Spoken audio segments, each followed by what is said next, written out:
Sahabat RTV, sejumlah fenomena penganiayaan yang dilakukan remaja dan para muda-mudi menunjukkan tingkat pengelolaan emosi mereka yang masih minim. Kriminolog pun menyarankan agar orang tua tidak abai dengan tumbuh kembang sang anak. Mereka harus memberikan pengawasan dan kasih sayang agar remaja yang beranjak dewasa bisa mencari jati diri dengan baik. Pernyataan lengkap kriminolog akan kami sajikan yang sekaligus menjadi penutup perjumpaan kita kali ini. Tetap saksikan program 10 Pay Crime setiap Senin pukul 24 waktu Indonesia bagian Barat hanya di RTV.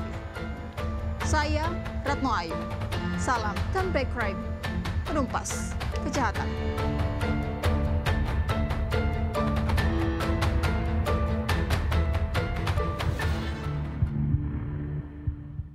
Usia remaja sejatinya diisi dengan kegiatan belajar atau bermain bersama teman sebaya.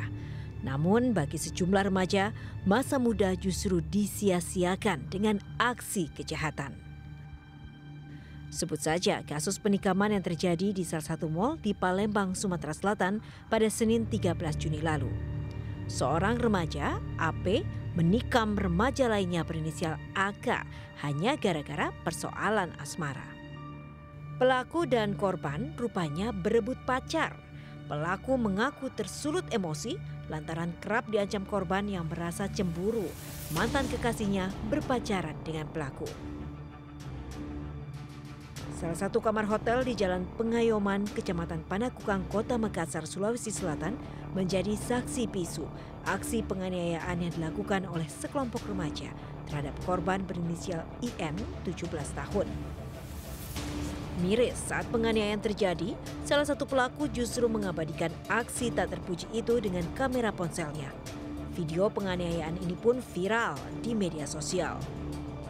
Tak butuh waktu lama, aparat Mapolsek Panakukang, Kota Makassar, Sulawesi Selatan menangkap 4 pelaku masing-masing berinisial DL 17 tahun, KD 22 tahun, NA 23 tahun, dan pria berinisial MT 24 tahun.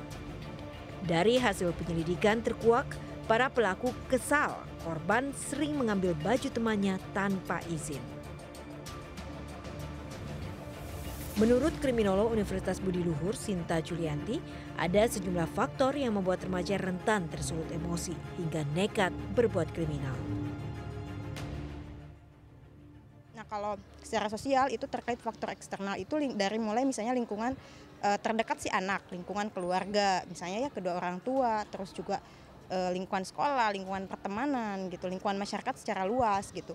Nah, kalau dari faktor internal itu sendiri sebenarnya bisa juga disebabkan oleh faktor eksternal. Nah, faktor eksternalnya misalnya ketika si anak berada dalam lingkungan keluarga yang kehidupannya itu dalam keluarga yang ada KDRT misalnya kekerasan gitu, sehingga selain dia melihat secara langsung itu juga mengalami, bisa jadi kan. Maka ketika dia merasakan ada sesuatu stimulus misalnya emosi terhadap dia kemungkinan kebencian ya ataupun marah gitu, terus kecewa, emosinya itu diluapkan melalui kekerasan gitu. Karena itu pemakluman gitu kan, pemakluman dari lingkungan di sekitarnya. Sinta menambahkan, masa remaja merupakan masa pembentukan karakter anak. Usia remaja identik dengan masa pencarian jati diri dan cenderung mencontoh apa yang orang lain lakukan tanpa menyadari imbas dari perbuatannya. Jadi mungkin ada tahapan-tahapan perkembangan anak kan, dari segi biologis, psikologis, emosional itu kan bisa ada yang bilang kalau anak itu lagi mencari jati diri gitu. Jadi apapun yang ada, apapun yang terjadi pasti akan dicontoh gitu. Copy paste tadi itu dalam proses pertumbuhan anak itu pasti akan selalu diserap, dan kita sebagai orang dewasa itulah peran dari orang tua, peran dari guru sekolah, peran dari masyarakat secara umum gitu kan.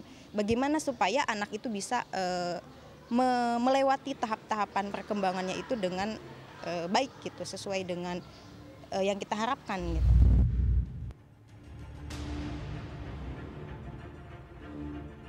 Kasus kriminal yang dilakukan remaja menjadi peringatan bagi orang tua agar tidak mengabaikan tumbuh kembang anak.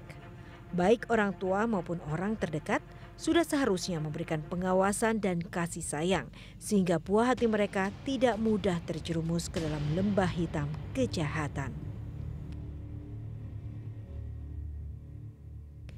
Dari Jakarta, Salsabila Al-Katiri dan Rian Andriansyah, Turn Back Crime, RTV.